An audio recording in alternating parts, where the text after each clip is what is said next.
জয় হিন্দ বন্ধুরা, আশা করি আপনারা ভালো আছেন। আমি আপনাদের বন্ধু এক্স সোলজার ফিরদৌস মন্ডল। আপনারা হাজির প্রি ডিফেন্স একাডেমি।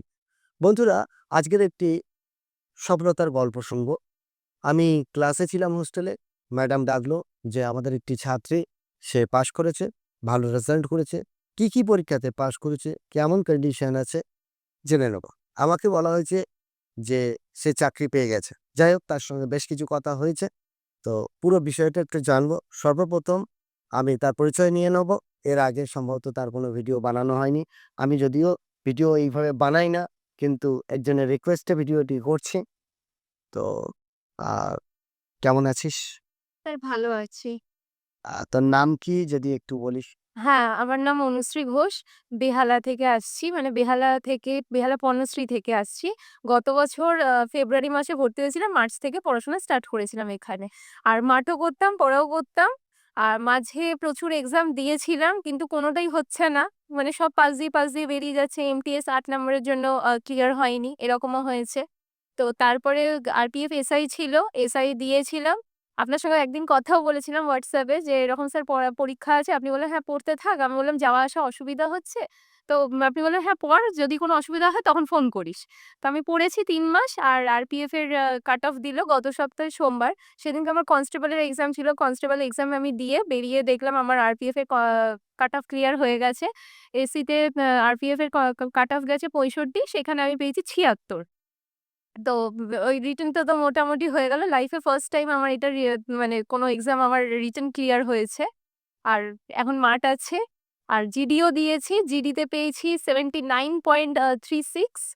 ওটা জানি না আমি কি হবে কারণ ওটার ফাইনাল কাট অফ দেয়নি। ওটাও যদি আমার হয়ে যায় তাহলে দুটো রিটেনই আমার ক্লিয়ার হয়ে যাবে। তো কনস্টেবলও দিয়েছিস? কনস্টেবলও দিয়েছি আমি। আরপিএফ কনস্টেবলও দিয়েছি। ওটাও ভালো হয়েছে। ওটাও মোটামুটি ভালো হয়েছে। তো একটা কথা বলবো, সফলতা মানে কি হয়, সবথেকে বেশি কষ্ট হয় কখন জানো? যখন ১ নাম্বার, হাফ নাম্বার, ২ নাম্বারের জন্য চলে যায়। অ্যাকচুয়ালি ও খুব নিডি ফ্যামিলি থেকে বিলং করে। ওর কিছু প্রবলেম এসেছিল, সেজন্য বাধ্য হয়ে কোথাও জবের জন্য গিয়েছিল। জব করতে হয়েছে। তো অনেক সময় কি হয়, ফ্যামিলির চাপে আমাদের নিজেদের লাইফের সাথে কিছুটা হলেও কম্প্রোমাইজ করতে হয়। কেননা পরিবারে এমন একটি জিনিস এবং ক্ষুধা কোনো রকমভাবে সেটা মেটে না। তো শহরে তো আর গ্রামের মতো এরম ব্যাপার নেই যে চলে যাবে। সেখানে জল পর্যন্ত কেনা হয়ে থাকে।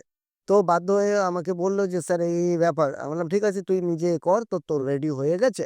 যেকোনো অসুবিধা হলে তুই আসবি। আর অনলাইনে আমি তোকে সাপোর্ট করে দেবো।" যাই হোক, ও অলমোস্ট ১ম থেকে একদম 0 থেকে ওকে শেখানো হয়েছিল এবং শেষের দিকে আ একদম নিজে থেকেই রিভিশন করেছে, ফোনে যোগাযোগ রেখেছে। আমার সঙ্গে ম্যাডামের সঙ্গে যোগাযোগ ছিল এবং ও আজকেরে পাস করতে পেরেছে। আরপিএফ এর এসআই এ ভালো রেজাল্ট করেছে। একজন এসআই, আমি এর আগেও আমার ১৪ জন এসআই তে হয়ে গেছে। সে দিল্লি পুলিশ হতে পারে, স্টেট পুলিশ হতে পারে। দিল্লি পুলিশ মানে সিপিওর এসআই এর কথা হচ্ছে। তো সেই জায়গাতে দাঁড়িয়ে আমাদের অনেক আনন্দ হয়। আমাদের সাকসেস আমাদের বাচ্চাদের মধ্যে দিয়েই কিন্তু আসে। আর ওরা সফল হওয়া মানে কিন্তু পরোক্ষভাবে আমরাই সফল হওয়া। আপনারা আশীর্বাদ করবেন আর ওর জন্য প্রার্থনা করবেন যাতে ও গ্রাউন্ড ক্লিয়ার করে। আমি ওকে বলেছি, ও গ্রাউন্ড কিন্তু আ অলরেডি চাকরিটা ছেড়ে দিয়েছে। অর্থাৎ ও গ্রাউন্ড ক্লিয়ার হয়ে যাবে, এটুকু আমি অ্যাসুরেন্স দিতে পারি।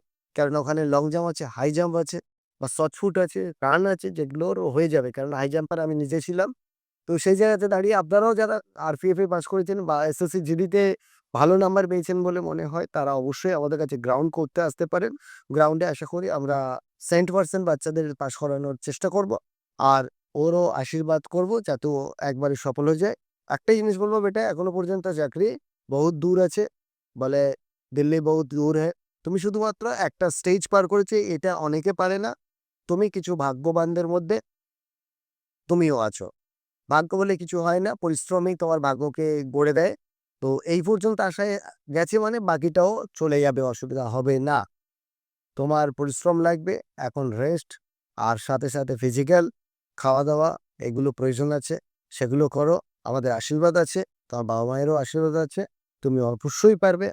আমরা সব্বাই তোমার আর যখন তুমি চাকরি পেয়ে যাবে যদি আসো, আমরা সব্বাই মিলে তোমাকে শুভেচ্ছা দেবো। তুমি বড় হও আর আমার দেশের নাম রোশন করো। ভালো থেকো। জয় হিন্দ, জয় ভারত। বন্ধুরা, তোমাদের বলছি, যারা Indian army, navy, air force, BSF, CISF, CRPF, SSB, ITBP, Assam rifle, NIA, SSF বা বেঙ্গল পুলিশ, কলকাতা পুলিশ, আবগারি পুলিশ, ট্রাফিক পুলিশের জন্য কনস্টেবল বা এসআই এর জন্য নিজেদেরকে রেডি করতে চাও, তারা অবিলম্বে নিচে দেওয়া নাম্বারে কন্ট্যাক্ট করো আর নিজেদেরকে গঠন করো। বারবার অনেকের একবারে হয়ে যায়, অনেকের একবারের জায়গায় দুবার লাগে, অনেকের ৩ বার লাগে। কিন্তু লেগে থাকলে তাদের হয়ে যায়। অবশ্যই হাল ছেড়ো না। যারা যেখানেই আছো সেখানে ভালো থেকো। ধন্যবাদ। জয় হিন্দ, জয় ভারত।